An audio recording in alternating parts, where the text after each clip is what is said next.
trình, tôi xác nhận rằng cô Hàng Thị Danh đã hoàn thành chương trình Kinh Thánh Medicine. Lý Thị Si. Nhận chứng chỉ, cười một cái đi, chụp hình cho nó đẹp nha. Lý Thị Si đâu à? Nếu mà bận thì để sau.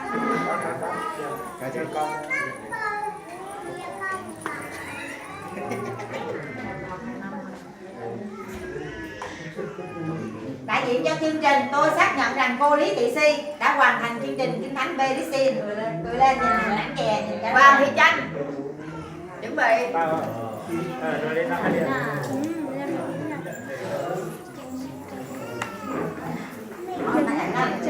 Đại diện chương trình, tôi xác nhận rằng cô Hoàng Thị Chanh đã hoàn thành chương trình Kinh Thánh Medicine. Rồi xong thứ ba.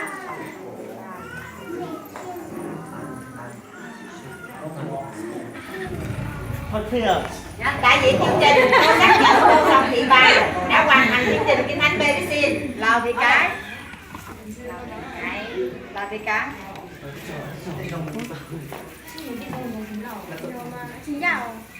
Đại diện chương trình, tôi xác nhận cô Lào Thị Cái đã hoàn thành chương trình Kinh Thánh Medicine. Cười. Cười lên. Giang Thị Chiến. Vàng Thị Chiến. Rồi.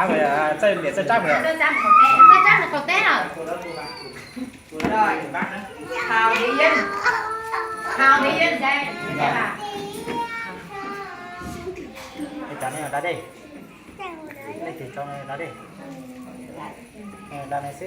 Đại diện chương trình, tôi xác nhận cô Thào Thị Vinh đã hoàn thành chương trình Kinh Thánh Medicine. Phạm Thị Chu. Cái tiền nó bà Thảo bên tiền đó. Ngồi ra đi.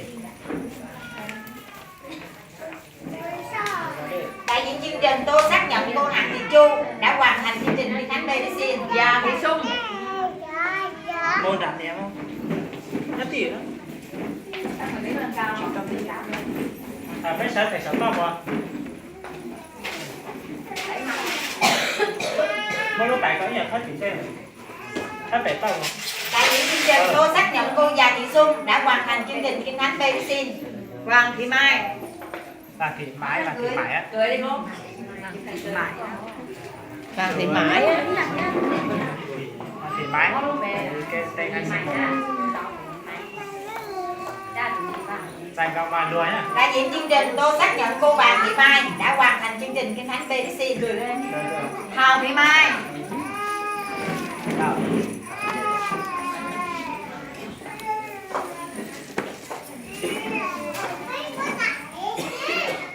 Đại diện chương trình, tôi xác nhận cô Thào Thị Mai đã hoàn thành chương trình Kinh Thánh Medicine. Được, sách còn đã được.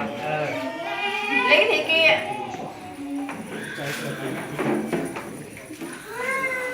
Cho đó anh sẽ đại kia cho á.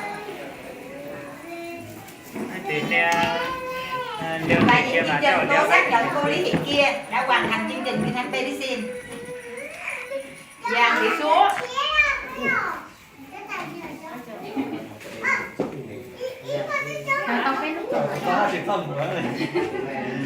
Đại diện chương trình, tôi xác nhận cô Giàng Thị Súa đã hoàn thành chương trình Kinh Thánh Medicine.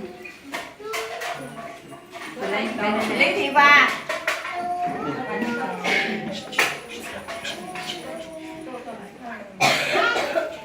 Đại diện chương trình, tôi xác nhận cô Lý Thị Va đã hoàn thành chương trình Kinh Thánh Medicine. Lầu Thị Vinh.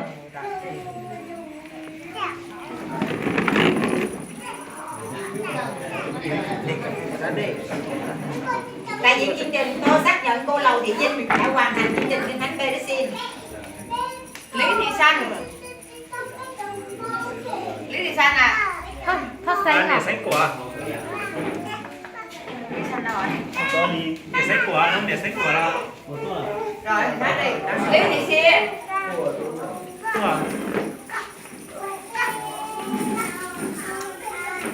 Đại diện chương trình, tôi xác nhận cô Lý Thị Xia đã hoàn thành chương trình Kinh Thánh Medicine. Sùng Thị Phu.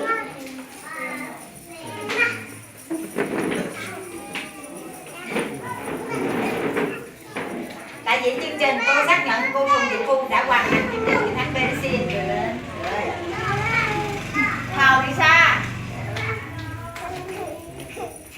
rồi xong rồi. Đại diện chương trình tôi xác nhận cô Thào Thị Sa đã hoàn thành chương trình Kinh Thánh Bericin. Giang Thị Dúa. Thịt nữa. Giang Thị Dung.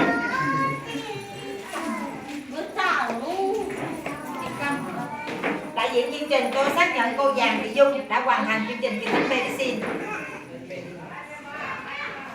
Vương Thị Kia.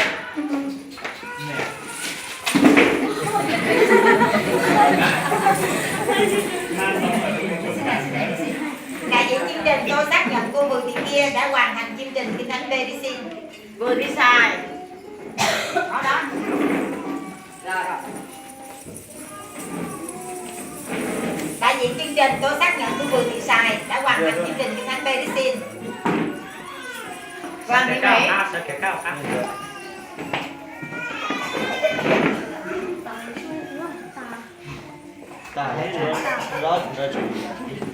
Đại diện chương trình tôi xác nhận cô Hoàng Thị Mỹ đã hoàn thành chương trình Kinh Thánh Bericin. Sùng Thị Mái.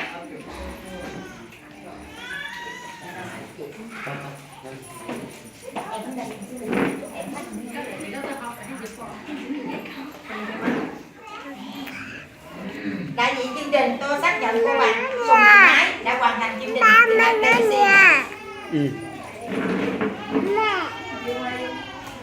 Rồi cao này. Bây giờ xếp hàng lại. Cô nè xanh quả. Thịt xanh à? Đi sang đâu lên.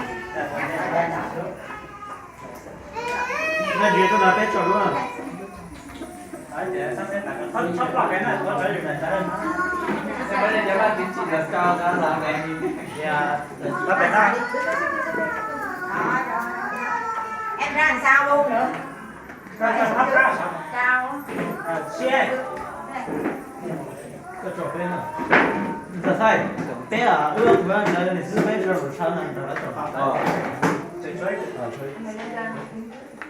Gió có danh. Tắm bạn. Nó là con cho con cho hàng đá. Thì đó là Rồi. Còn người cô chưa cho Trao giải cho các cô không có chọn lên nào. Đến chỗ này chút xíu. Dạ. Để em ăn Đại diện chương trình tôi xác nhận cô Lý Thị Sanh đã hoàn thành chương trình Kinh Thánh Bericin.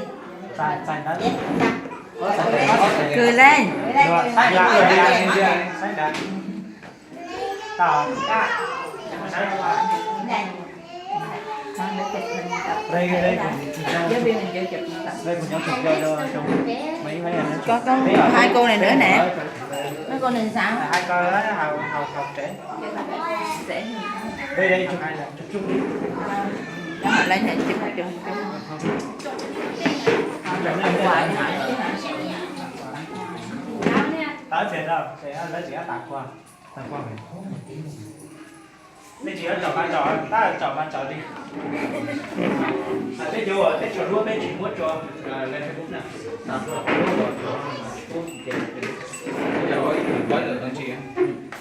Tôi chọn dùng chia ha. Dùng chọn chia tắt mà chỉ muốn về Facebook. Còn có dùng còn chuyện chia dùng tắt rồi dùng của ba chị thôi còn.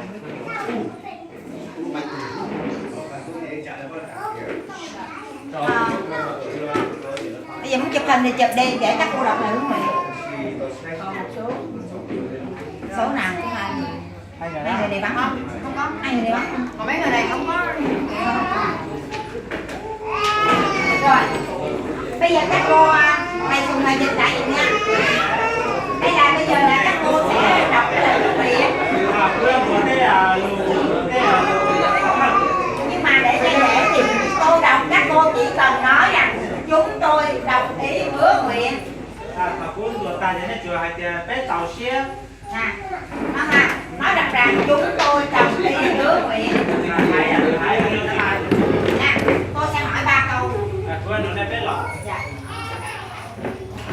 Đây là lời hứa nguyện cho các học sinh, học viên của lớp Bericin. Trong ngày tốt nghiệp nhận chứng chỉ hôm nay, các cô có đồng ý hứa nguyện rằng Lúc mà bé cần kia là còn lúc nào bé chạy đó nên của cho luôn hai tiền. Điều 1. Hai tiền đi. Tất cả những gì học được từ chương trình Kinh Thánh Bereshit sẽ đem áp dụng vào đời sống hàng ngày của mình hay không? Nên của cho luôn tiền. Hai tiền đi. Mà nên cỡ xua giả nên cỡ thấu trên cỡ nó nên của cho một xí vào đây lúc này. Điều 2. Các cô có đồng ý hứa nguyện rằng dâng đời sống mình vì danh Chúa Giêsu để rao truyền phúc âm mọi lúc mọi nơi không? Nên của cho luôn tiền hay vô thì mà chúng tôi luôn xua xí hẳn thế không xua phát cho hai cỡ thế là. Điều 3. Các cô có đồng ý hứa nguyện rằng trung tín, ghi nhớ và chia sẻ những hiểu biết, kinh nghiệm từ chương trình Kinh Thánh Bereshit cho mọi người hay không? Nên của cho luôn tiền nên vô một kia chắc thiệt là nên báo cho lửa tùa là chỉ là báo. Nói này cỡ kia để trên cỡ cho là. Tôi muốn nghe một lần nữa các chị công bố bằng tiếng Hồng Mông của mình. Chúng tôi đồng ý hứa nguyện. Bên tổ kia. 1, 2, 3. Cảm ơn Chúa. Với tư cách là một sư điều phối chương trình, tôi đã nghe và ba ngôi Đức Chúa Trời cũng nghe lời hứa nguyện của các cô. Sẽ là không được cái ấy thì xin hứa cho giúp trên cả nhiều trên nó. Thế chúng ta họ thế bảo chứ ta đây là cũng nhất là thế nó thế ở đây phải chờ được. Nguyện xin Chúa ban sức để các cô vừa muốn vừa làm theo ý tốt của Ngài. Họ chứ không có mong thêm được các mong cái này bọn tao trở đi thế ở đây hả? Bây giờ các cô đi xin để tôi sẽ cầu nguyện cho các cô một lần nữa. Thế sẽ đi vượt qua chỉ cắt ở đây. Mà chúng ta thì đi cầu nguyện cho các cô, nhất là các ông chồng có vợ mình đang đứng đây thì đặc biệt là hướng về Chúa để cầu nguyện cho vợ của mình. Bây giờ thì chưa mua con để sắp đến nó bây giờ chỉ Chúng con đồng kính lại Chúa Giêsu Christ. đây cũng sẽ phép tôi chia sẻ lúc về phải thọ Là đấng đã đổi mới cuộc đời chúng con. nhà tôi nó bên lúc này Đấng ban ơn và quyền phép cho mọi người chúng con. cũng có có mong đồ miệng cà phê Đặc biệt là cho nữ giới. cô họ sẽ xem cô đọc cái đặc biệt miệng chế Buổi sáng hôm nay chúng con tạ ơn Ngài tại khi xem đó là cái con chờ tôi chưa vì có các chị em phụ nữ Hồng Mông ở đây vì cho khó một bây giờ mình xem mong nhất là thế nào đã học và hoàn thành chương trình Kinh Thánh Bereshit. cả thế tàu kia lúc chế cả về cái gì Trên tay họ là chứng chỉ tốt nghiệp. đã là phải tê giờ để tới có thân Chúng con cầu nguyện rằng tê họ chữ một ngày nào đó khi gặp Chúa ở nước đời đời, thì nô đấy chỉ từ chỉ con rồi trên tay của họ sẽ là những phần thưởng mà Chúa ban cho đã là sẽ tê giờ giờ tới có mua có phút rồi để đi vào thiên đàng. còn đây một ca sống tôi chết Chúng con cũng cầu nguyện rằng thế thôi chưa phải tiền Chúa ban sức cho các cô ở đây bây giờ cũng có mong cho để trên này nào vượt qua hết mọi thử thách khó khăn còn lên ban nó tất cái gì chia để làm trọn lời hứa nguyện này. còn lên qua tao thế còn lên tao chừng rồi Đặc biệt là trở thành những người nữ trợ giúp cho chồng của mình, trên sách còn lên qua thấy được quan điểm bác rồi lên tụt gì đưa dẫn gia đình của họ làm vinh hiển danh Chúa. cho lời luôn trên này qua tao tới trên nhẹ Chúa cũng hãy ban lời kêu gọi cho những phụ nữ ở đây bây giờ cũng có cho được hồ hồ cho cái này trên này mà sẵn sàng để bước vào chức vụ mà hầu việc Ngài. tàu xía một trong cho khóa chạy của các tàu hồ đánh bộ à Bất cứ là lĩnh vực nào để xe hai lấy một không cho xin tiền hãy đi cùng họ là phải nhớ là giải quyết rồi lấy một để họ được giữ phần hầu việc Chúa, còn lấy tàu tay lấy tàu cho các tổng rồi kẹt thế cái cháu như thế nào làm vinh hiển danh của Chúa. còn các tàu trên một Chúng con tạ ơn Chúa đây là các cháu và hiệp chung cầu nguyện đây tổ xe nhân danh Chúa tôi Giêsu chia sẻ Christ. cái đó về Amen. Các cô đi yên đó. Giáo viên chúng tôi muốn chụp hình với các cô ha. Bây giờ mời các giáo viên chạy vào chỗ nào đó để chụp hình với các cô.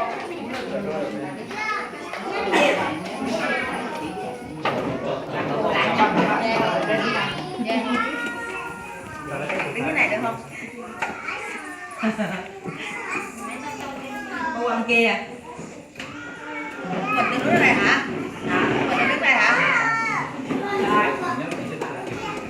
Xin lỗi, lấy cái máy của tôi chụp để